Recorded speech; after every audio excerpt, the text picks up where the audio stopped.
आजको फर्स्ट भिडियोमा तपाईँहरूलाई स्वागत छ। म डिएमबी भ्लग। सबैजना आरामै सन्चै हुनुहुन्छ होला। मेरो यात्रा चाहिँ तपाईँको गिमराइजदेखि भिल्लामोरासम्मको यात्रा छ। म भिल्लामोरा आइसकेपछि तपाईँलाई घुम्न जाँदाको बारेमा केही वर्णन गर्न गइरहेको छु। सबैजनाले सेयर, सब्सक्राइब, लाइक गर्न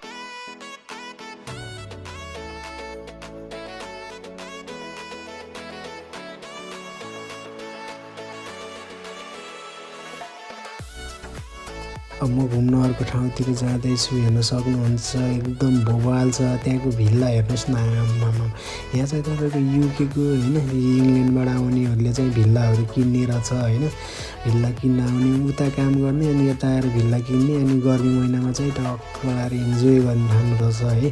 अनि यो चाहिँ तपाईँको भिल्लामोराको एकदम पुरानो ऐतिहासिक ठाउँ हो। यहाँ चाहिँ तपाईँको 1974 सालमा यो स्थापना भएको थियो। 2024सम्मको बोर्ड हालिदिएको छ। 26 भइसक्यो। यो चाहिँ 56 वर्षको भइसकेको छ होइन। यहाँ चाहिँ फोटो खिच्न चाहिँ कसैले पनि नबिर्सिनु होला। यो चाहिँ भिल्लामोराको शान रहेछ। यहाँ आएर मैले केही कुराहरू भन्न गइरहेको थिएँ होइन। अनि त्यसपछि म यहाँबाट अब मेरो यो फुटबल ग्राउन्डतिर, मिनी फुटबल ग्राउन्डतिर म जाँदैछु होइन। खेल्नको लागि दामी रहेछ है। तपाईँहरू पनि आएर पनि यहाँ खेल्नु होला।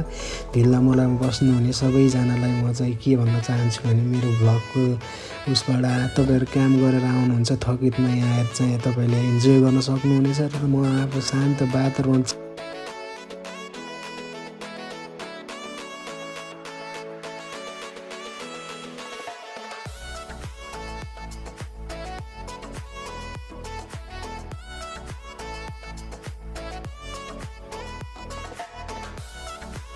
तिर जाँदैछु। हेर्न सक्नुहुन्छ त्यो चिसो समुद्रको छालमा सरसर्ती हावाको बेगमा बसेर आनन्द तरिकाले गफ गर्नुको मजा नै बेग्लै हुन्छ कि।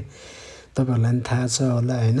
म त्यही भन्न चाहन्छु, सबैजना यसरी नै आउनु होला, मुड फ्रेस गर्नु होला। र म चाहिँ धेरै लामो पुरानो पानी जहाजहरूमा चाहिँ ब्रेक कसरी रोक्थ्यो भन्ने सिस्टममा म जाँदैछु।